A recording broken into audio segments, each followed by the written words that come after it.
hey, Gen Z, when you're younger, you're more emotional. You just are. You just are. There's nothing wrong with that as long as you realize that.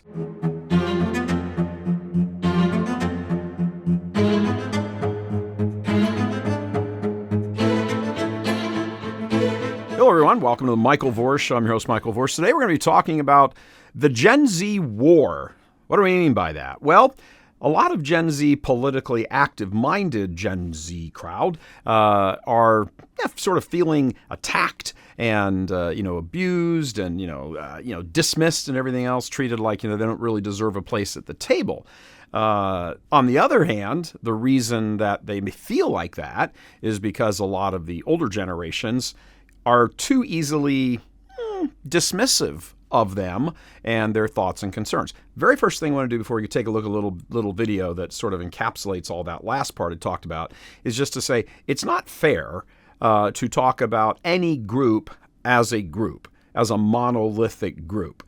You can certainly talk about trends within a group. You can say that it encompasses many, most, a majority, whatever of a group, but you can't really talk about Gen Z like you just talk about, anything is just one big giant homogenous group. There's not like a variance of opinions and thoughts and everything else in there.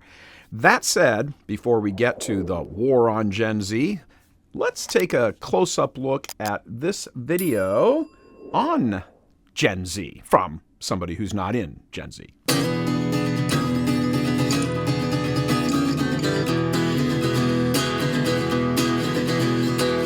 Oh my heavy times, everybody's angry, living lives, and you broke your woke folk think you're gonna save the day.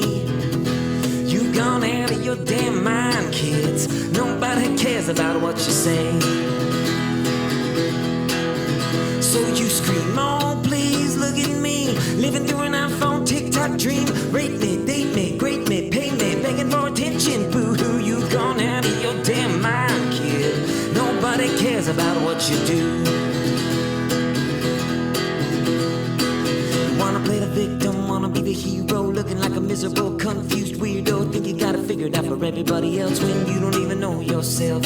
All your selfies ain't no revolution, they're slowing down our evolution. I suppose I need to apologize, and if I don't, you hope and wish I'd die.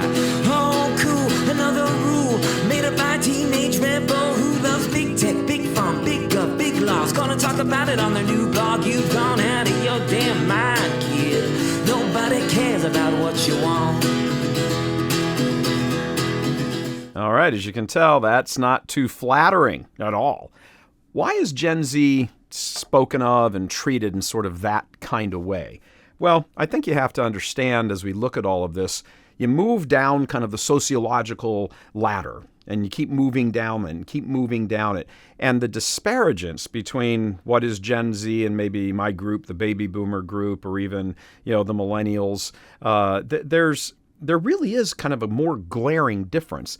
We used to call it a generation gap, and it was kind of just mild. I mean, there were some things, that were a little bit of musical tastes and things like that.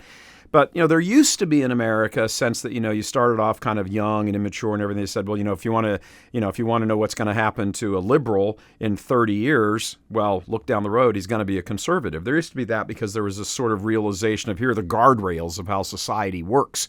Here's what keeps a civilization together. Here's what keeps a culture functioning. And those guardrails, and I think here's the big difference, those guardrails are kind of what a lot of Gen Z folks are like, the guardrails need to go away. We need to sort of restructure the whole way everything is done and thought about in America. So you won't find an awful lot, and these are from all sort of different political polling and social survey polling and all of this, and it does encompass, generally speaking, if not a majority, a pretty sizable plurality of Gen Z, younger people in the culture. And they aren't really fond of many of the foundational principles of America. They're not really fond of some of the Constitution, of some of the amendments, and most of them, of the ones who are in that crowd, don't agree with the Second Amendment. They're all in favor of just getting rid of guns. You can see this stuff all over Twitter all the time. It's huge on TikTok. I mean, every time you turn around on TikTok, if you look at things, that's where you see like a libs of TikTok thing, because there's so much material on there that it's easy for people who are kind of anti all of this wildness to just slap together and put together, videos of it all, because some of it's crazy, as you saw in that video. It's a whole different way of understanding what America is, or what they want it to be. Why is that the case? Aha! Now we're getting to something. It's that way because this really is the generation. And we're talking, people in their, college age-ish type, group, 18 to 26, I think it is, 28, whatever that group is now. Young people. They are the recipients of a crumbling culture. They see the excess. They see the bad.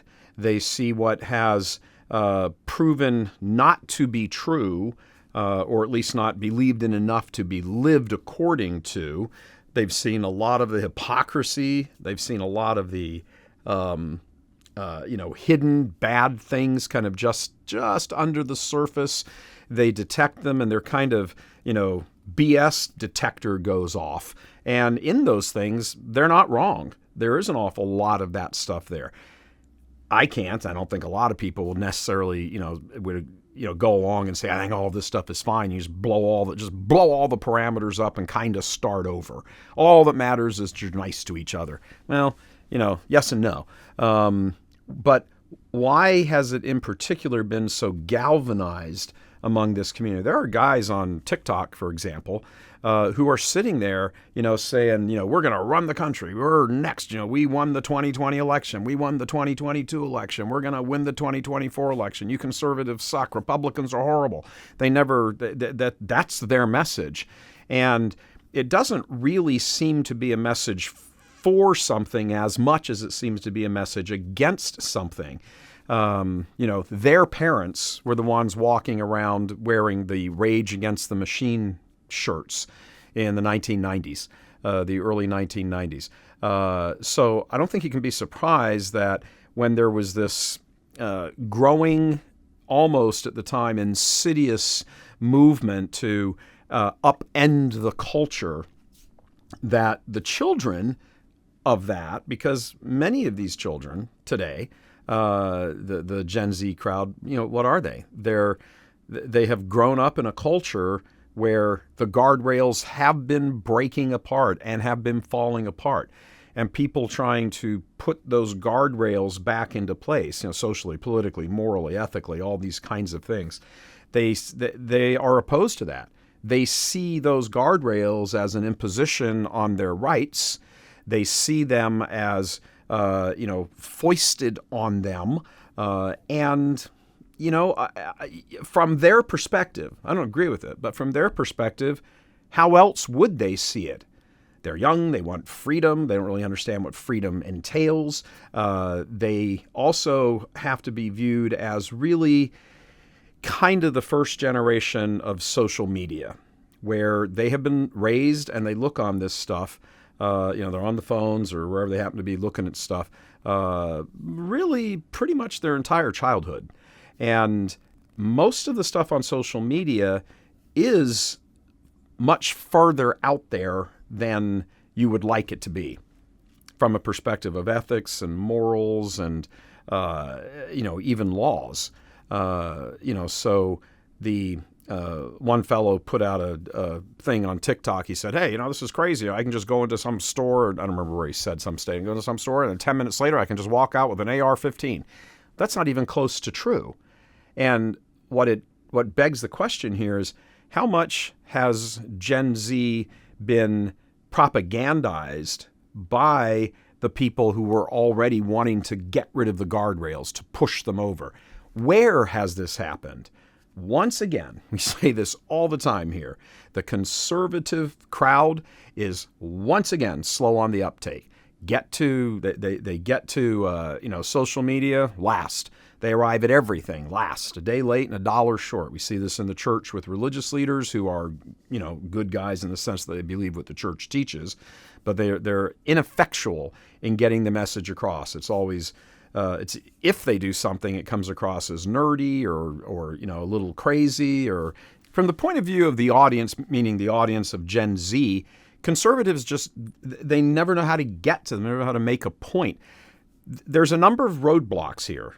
Some of them are out of the control of the hands of the conservatives, at least in the immediate time frame. Others, however, are not. There can't be, when you're talking to somebody who has a set of ideas that they just have not had the life experience to explore beyond, maybe 6 or 7 inches, in front of their nose. And that's not an insult. That's not an insult to Gen Z. I certainly would hope that everybody who is, very young would have at least the humility to understand that, they don't know everything. There is certainly among the youth, it's been true when I was young and everybody else, that you kind of do think you know everything. But at some point you come to realize, you live life and you're like, oh crap, I didn't know that. Oh, is that how that works? Oh, I didn't know that. That's a roadblock that you can't really get past if you're a conservative. What you can do is invest the time.